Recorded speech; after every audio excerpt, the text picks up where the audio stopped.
We're going to get right into it. Circa late 90s, early to mid 2000s, a crew of friends would go on to be, dare I say, the biggest white boy crew out of Northeast Philly. And I'm knowing about the other crews out the Northeast, and I'm still standing on it. This was the biggest. Now, when I say biggest, I ain't talking about flashiest. I'm talking about reach. I'm talking about the run. You see here, brother Mike throwing up a piece for his brother Max Raw. Add extra. He got a hand as well. They was friends growing up, things like this, doing what everybody do. And allegedly, according to the federal government, they would head up the Pennsylvania faction of a much larger conspiracy stretching down into Mexico. Michael and one of the Trujillo cartel members were rappies in a federal case, along with like 20 or 30 other people.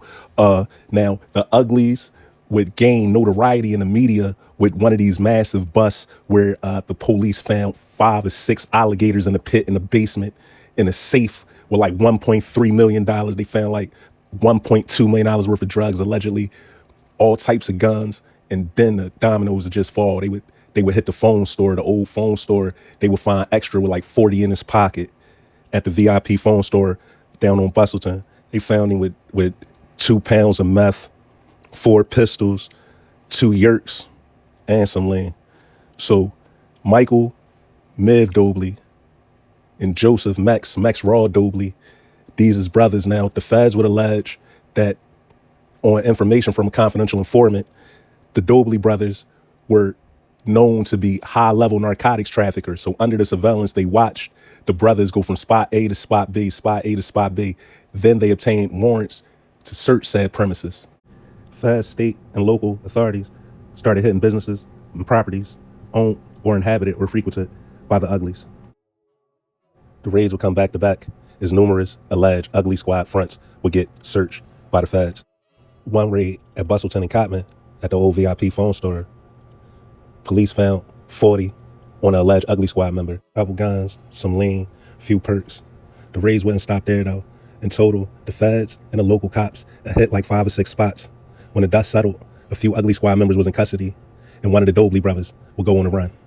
And after a short time on the run, Max would get into a shootout with the U.S. Marshals and be hit 5 times. Low-level members of the Uglies would face state courts. Higher-ranking members would get indicted, which means accused, in federal court. When it was all said and done, sentences from 14 years to 20 years, 28 years were handed out all the way down to 1 to 2 years in the state. But the story doesn't end there.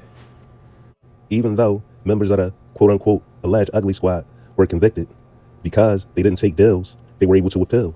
So, although sentenced, the major members of the Ugly Squad were able to get all 5 or 6 of them houses that they pulled a lot of that evidence out of, gave back in court. As the appeal paperwork shows, brothers Joseph and Michael, along with a few other of their co-defendants that went federal, hired a dream team of attorneys. They hired Arnold C. Joseph, Elliot Cohen, Savino was hired. I know one of them had Gerald Stein. And through the appeal process, they were able to get that evidence suppressed.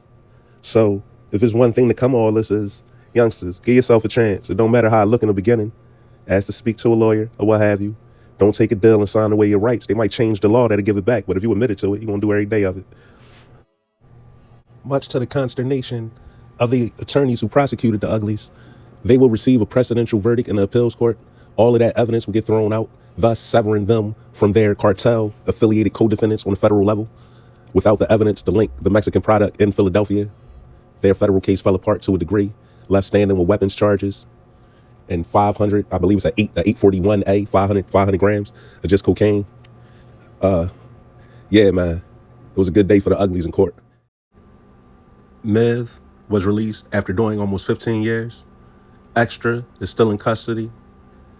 Max Raw is still in custody. This is the story of the Ugly Squad. Back at y'all soon.